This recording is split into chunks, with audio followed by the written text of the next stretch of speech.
बांग्लादेश में तारीख साज इलेक्शन में बीएनपी इत्तेहाद ने मैदान मार लिया। गैर हतमी गैर सरकारी नताइज के मुताबिक 299 में से 211 सीटें जीत ली हैं। जमात इस्लामी का इत्तेहाद 70 सीटों के साथ दूसरे नंबर पर रहा। बांग्लादेशी मीडिया के मुताबिक तलबा तहरीक की जमात एनसीपी सिर्फ 3 सीटें ही हासिल कर सकी। टर्न आउट 60% से जायद रहा। बीएनपी के रहनुमा तारिक रहमान दोनों नशिस्तों पर कामयाब, कारकुनान को जश्न से रोक दिया। जुमे के इज्तिमात में दुआओं की अपील। जमात इस्लामी के अमीर शफीकुर रहमान कहते हैं नतीजा कुछ भी हो मुखालिफत बराए मुखालिफत नहीं, मुस्बत सियासत करेंगे। तलबा तहरीक की जमात का इंतखाबी नताइज में बेज़ाब्तगियों का इल्ज़ाम, इलेक्शन कमीशन से नताइज रोकने का मुतालबा।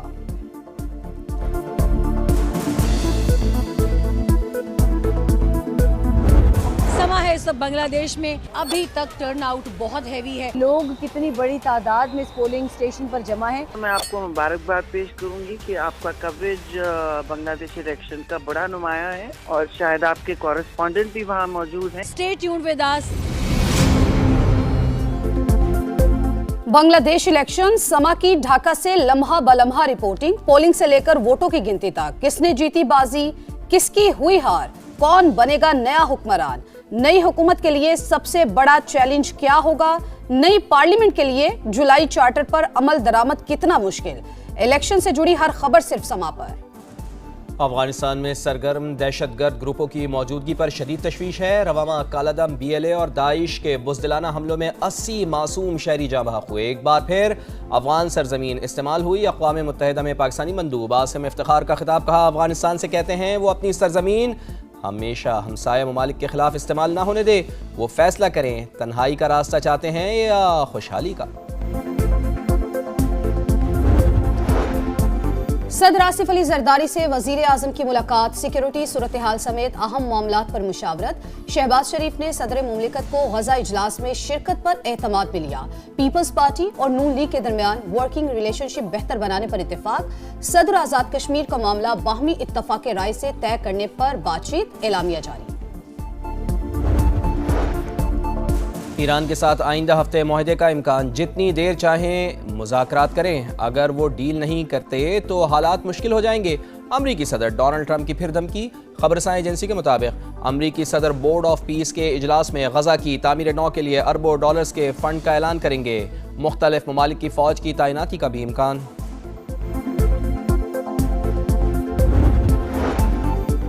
बानी पीटीआई की सेहत पर तहफ़्फ़ुज़ात। तहरीक इंसाफ का आज पार्लियामेंट हाउस के सामने धरना का ऐलान। रिपोर्ट जमा कराए 3 दिन हो गए। बानी की आंख का इलाज क्यों नहीं कराया गया। जब तक मुतालबात पर अमल नहीं होगा हम नहीं उठेंगे। सेनेट में अपोजिशन लीडर राजा नासिर अब्बास की ललकार। कहा बताया जाए वो कौन मुजरिम है जिसकी वजह से बानी की बेनाई चली गई।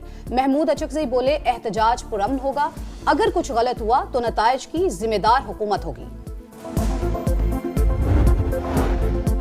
बानी पीटीआई को इलाज के लिए मुल्क से बाहर भी भेजना पड़ा तो भेजेंगे। वफाकी वजीर डॉक्टर तारिक फजल चौधरी का प्रोग्राम नदीम मलिक लाइव में बड़ा बयान। कहा बानी की सेहत हुकूमत की तरजीह, उनसे कोई जाती इनाद और दुश्मनी नहीं। बानी अगर अल शिफा में इलाज पर राजी हैं तो हमें कोई इतराज़ नहीं। उन्हीं की दरख्वास्त पर पेम्स भेजा गया। बानी की एक आंख बर वक्त इलाज ना मिलने पर 85% मुतासिर होने का इंकशाफ। दाई आंख की बेनाई सिर्फ 15% रह गई। साबिक सुप्रिंटेंडेंट जेल ने 3 माह तक आंख की बीमारी को संजीदा नहीं लिया। बार बार आगाह करने के बावजूद कोई इकदाम नहीं उठाया गया। अक्टूबर 2025 में नजर बिल्कुल ठीक थी। धुंधला नजर आने पर इलाज में ताखीर की गई। सुप्रीम कोर्ट में जमा friend of court barrister Salman Safdar की रिपोर्ट के मदरजात। बच्चों और खानदान से मुलाकात ना करवाने, कैद तन्हाई में रखने, टीवी खराब और किताबें फराहम ना करने की भी शिकायत।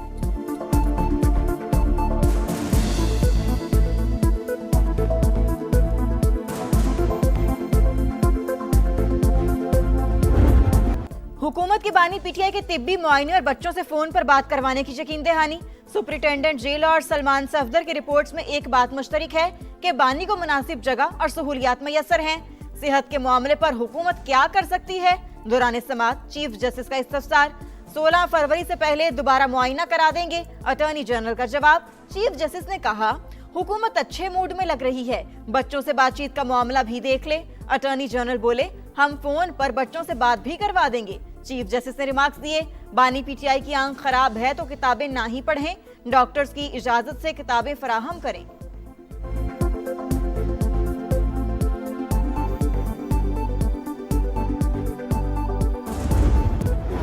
Stay inside. ठीक। जब तक वो इनसाइड है ये मौजें हैं। उनको पता है मिसाल के तौर पे कल खान आ जाए तो ये सड़क पर होंगे, जहाँ पहले थे वहीं वहाँ वापस चले जाएंगे। वो अंदर है तो ये इस जगह पे बैठे। पीटीआई वाले नहीं चाहते बानी जेल से बाहर आए। ये जानते हैं बानी के बाहर आने से मौजें खत्म हो जाएंगी और सड़कों पर आ जाएंगे। फैसल वावडा की programme red line with Talat में गुफ्तगू। तहरीक इंसाफ ही हुकूमत की हकीकी जामिन करार। कहा पीटीआई का बयानिया एक तरफ और सहारा दूसरी तरफ है। वज़ीर आला खैबर पख्तूनख्वा सुहेल आफरीदी मुस्बत सियासत कर रहे हैं।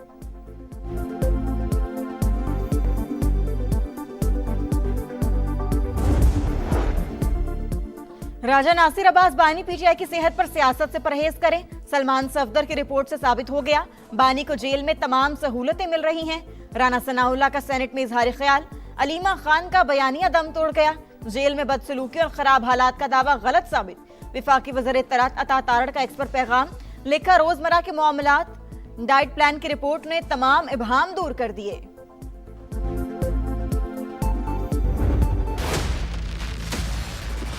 वाली वालों, अब की बार किसी फ्रॉड को वोट ना देना। जब वोट तो मियां वाली से लिया जाता था, लेकिन मियां वाली को रुलने के लिए छोड़ जाता था। आज मियां वाली के लिए मेडिकल कॉलेज का तोहफा लेकर आई हूँ। कॉलेज ऑफ एलाइड प्रोफेशनल्स भी मियां वाली में लेकर आ रही हूँ। मियां वाली ने 4 साल पंजाब और पाकिस्तान पर हुकूमत की, लेकिन तरक्की से महरूम रहा। मियां वाली के अवाम अब किसी फ्रॉड को वोट ना दें। वज़ीर आला मरियम नवाज के सियासी मुखालफिन पर लफ्जी वार। कहा दावों पर नहीं अमली इक़दामात पर यकीन रखती हूँ। जो सहूलियात लाहौर में हैं वहीं मियां वाली को भी दें। यहाँ भी ग्रीन बस चल रही है। अवाम की मोहब्बत का जवाब खिदमत से दूंगी। किसानों को फीकस 5 एकड़ जमीन दी जाएगी। मियां वाली में मेडिकल, लॉ और ज़रई कॉलेज बनाने का ऐलान। पाकिस्तान का ओआईसी ममालिक में इलाकाई राबतों के फरोग का आज़म। सीपैक 2 के तहत सरमायाकारी के मौके मौजूद हैं। जमीनी राबते अब महज इंतखाब नहीं बल्कि नागुज़ीर ज़रूरत बन चुके। इस्तांबुल में वफाकी वज़ीर मवासिलात अब्दुल अलीम खान का ओआईसी ट्रांसपोर्ट वज़रा कॉन्फ्रेंस से अहम खिताब। कहा गवादर पोर्ट के जरिए तिजारती सहूलियात फराहम करने को तैयार हैं। सिर्फ जमीन पर ही नहीं, अब सितारों से भी आगे होगा पाकिस्तान।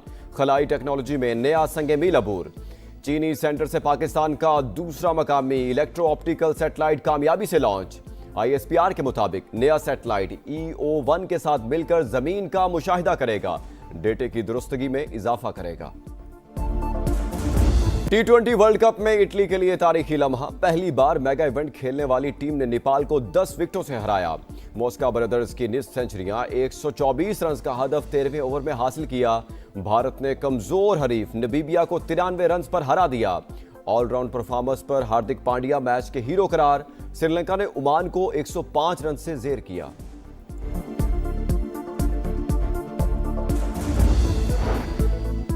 T20 वर्ल्ड कप में आज भी 3 मैचेस का फैसला होगा। सुबह 10:30 बजे ऑस्ट्रेलिया का मुकाबला जिम्बाब्वे से शेड्यूल।